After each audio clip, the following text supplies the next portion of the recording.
সংস্কারের এই সমস্ত বাহানা করে নির্বাচনকে বিলম্বিত করবেন না, জাতির মধ্যে বিভক্তি সৃষ্টি করবেন না, গণতান্ত্রিক শক্তি সমূহের মধ্যে বিভক্তি সৃষ্টি করার মতো কোনো শক্তিকে সুযোগ দিবেন না। আজকে নাকি একটা বক্তৃতা দিয়েছে আমাদের মাননীয় প্রধান উপদেষ্টা নিক্কেই ফোরামের আমন্ত্রণে বিদেশে গেলে। উনি অবশ্য দেশে কম কথা বলেন, বিদেশে গেলেই সাক্ষাৎকার দেন বেশি।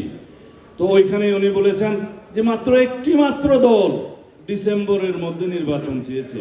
যদি ডিসেম্বরের মধ্যে নির্বাচন দিতে হয়, তার বক্তব্যই বলছে, আমি অনলাইনে পড়ে আসলাম, যদি ডিসেম্বরের ভিতরে নির্বাচন দিতে হয় তাহলে নাকি খুব তাড়াহুড়ো করে সংস্কার করতে হবে, এটা তার বক্তব্য। কিন্তু আমাদের কথা হলো চ্যারিটি বিগিনস এট হোম। আমরা বলেছি আপনি আপনার উপদেষ্টা পরিষদে সংস্কার করুন। আপনার উপদেষ্টা পরিষদ নিরপেক্ষ নয়। এখানে দুইজন ছাত্র উপদেষ্টা বসে আছে, তারা একটা দলের। আরেকজন উপদেষ্টা বসে আছে, বিদেশ ভ্রমণ করেছে 20 বছর, এখন বাংলাদেশকে উদ্ধার করতে এসছেন। তার বিতর্কিত ভূমিকার কারণে বাংলাদেশে বিভিন্ন রাজনৈতিক দল এবং বিভিন্ন সংস্থার মধ্যে একটা দূরত্ব সৃষ্টি হয়েছে।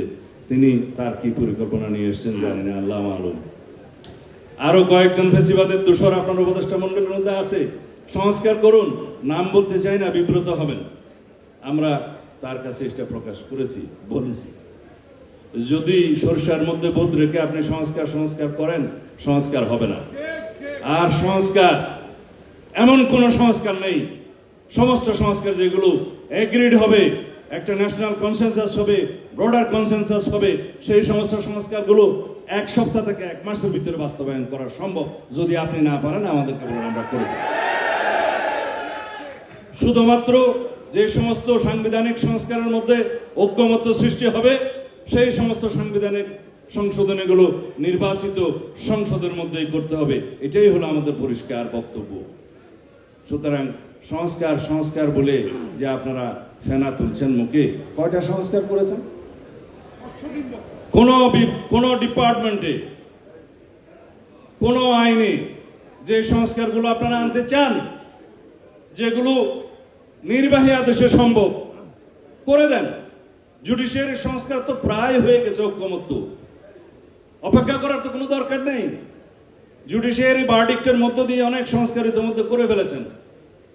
যে সমস্ত জুডিশিয়ারির সংস্কারগুলো দরকার, প্রধানত হচ্ছে একটা জাস্টিস নিয়োগের আইন করা, প্রধানত হচ্ছে সুপ্রিম জুডিশিয়াল কাউন্সিলের মধ্যে আরও বেশি সংস্কার করা। এটা আর্টিকেল 96 অনুসারে। প্রধানত সংস্কার হচ্ছে আর্টিকেল 116 অনুসারে অধস্তন আদালতের নিয়ন্ত্রণ ক্ষমতা নিয়ে আসা। সুপ্রিম কোর্ট ইজ এনাফ, ভার্ডিক্টের মধ্যে দিয়ে সমস্ত সংস্কার হয়ে যাবে। এবং ডিসেন্ট্রালাইজেশনের ব্যাপারে কিছু ঐক্যমত হয়েছে, সেটা তারা করতে পারে।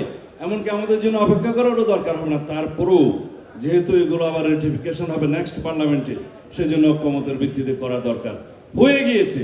দুদকের সমস্ত সংস্কার আমরা প্রায় একমত হয়েছি, প্রশাসনিক সংস্কারের মধ্যে প্রায় একমত হয়েছি।